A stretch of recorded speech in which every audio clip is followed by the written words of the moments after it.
hatina kumbotaura third term, musasema mazwi mukanwa medu, hatina kumbotaura izvozvo. Takangoti chete itai kuti tisvike nemi kugore 2030. Zvichireva izvo kana ungori MP unosvika uri MP 2030. Kazwai vateveri veAround Zimbabwe nokuchingamidzai nhasi uri musi weSunday 2 March 2025. Nhasi tiri kutaura pamusoro pevhidhiyo riri kutenderera pasocial media, vhidhiyo rakarekodwa neZBC pachinge paitwa musangano weZANU-PF waitungamirirwa naDaniel Garwe anova Minister of Housing and Social Amenities.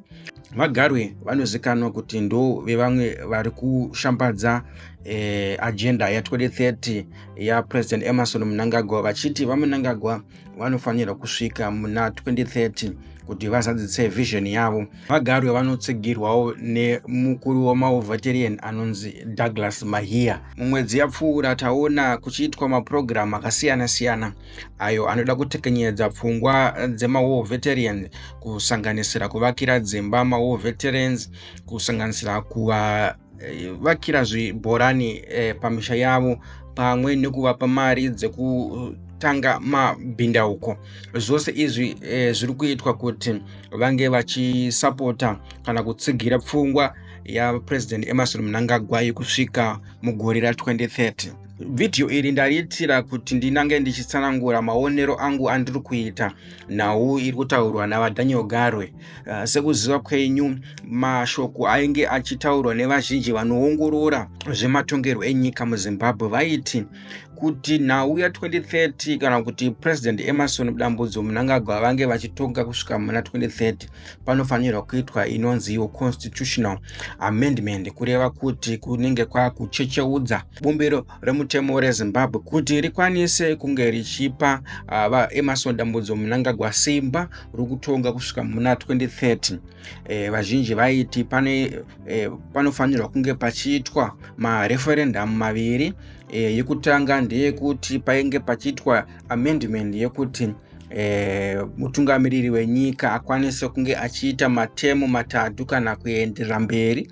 Zvekare yepiri yaizonzi inofanirwa kunge yakuzoti vaEmmerson Dambudzo Mnangagwa vachibenefita kune amendment yekutanga. Saka zvainzi zvinogona kutora mari yakawandisa zvekare uye process yakakurisa zvokuti inogona kutora nguva. Asi VaGarwe mumashoko avo avange vachitaura muvhidhiyo iri riri kutenderera, zvinoratidza kuti pane kushanduka kaitika pamafungiro avo, sezvo vazhinji vaiti panoda kuitwa mareferendum, asi VaGarwe vanenge vari kutsanangura kuti pane pfungwa yekuda kumisa sarudzo dzekutsvaga vatungamiriri vamatunhu pamwe chete nemukuru wenyika muna 2028.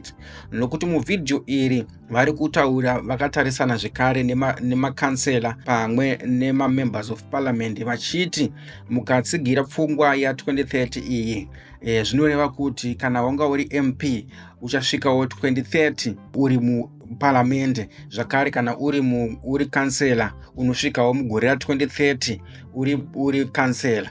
Zvoreva izvo kuti pane pfungwa yekuda kumisa kana kuda kukanzura masarudzo dzemuna 2028. Shuro yavo iri yekuti President Emmerson Mnangagwa vasvike mugore ra2030, nokuti VaGarwe vatsanangura vakati isu hatina kumbobvira tambotaura nyaya dzeamendment, hatina kumbobvira tataura nyaya dzebumbiro romutemo, zvichireva kuti imwe yenzira yavangakwanise kunge vachitora kuti vaPresident Emmerson Dambudzo Mnangagwa vasvike mugore ra2030 kumisa sarudzo. Iri danho rinotorwa neparamende kuti vange vachiisa mutemo wokuti sarudzo dza2028 dzimbosendekwa, sezvo veZANU-PF vari kuti President Emmerson Dambudzo Mnangagwa vane maprojects avo avakatanga avada kusiya vapedza mugore ra2030. Zvisinei hazvo, ngatinzwe vhidhiyo ravaDaniel Garwe motiudzawo zvamunofunga mucomment section. Kana muchifarirawo nhau idzi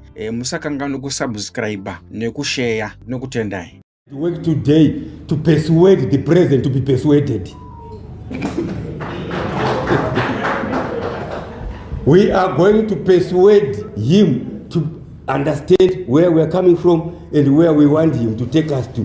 in my view, His Excellency is the only president who is most senior, even War veterans, who has got the institutional memory of the party, because it was formed, all the stages that followed thereafter, he was there. He has got all that institutional memory that we need, that must be documented, coupled with the beautiful, brilliant policies of leadership that he has demonstrated so far. We want him to take us to 2030. Hatina kumbotiruda third term.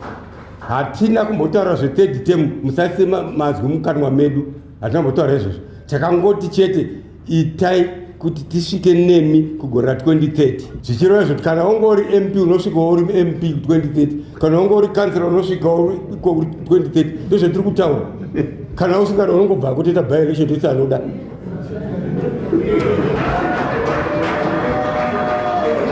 Kana ungori senator unopinda kusvika 2030 uri senator. Kana usingade by election 2030 pasi nemhandu.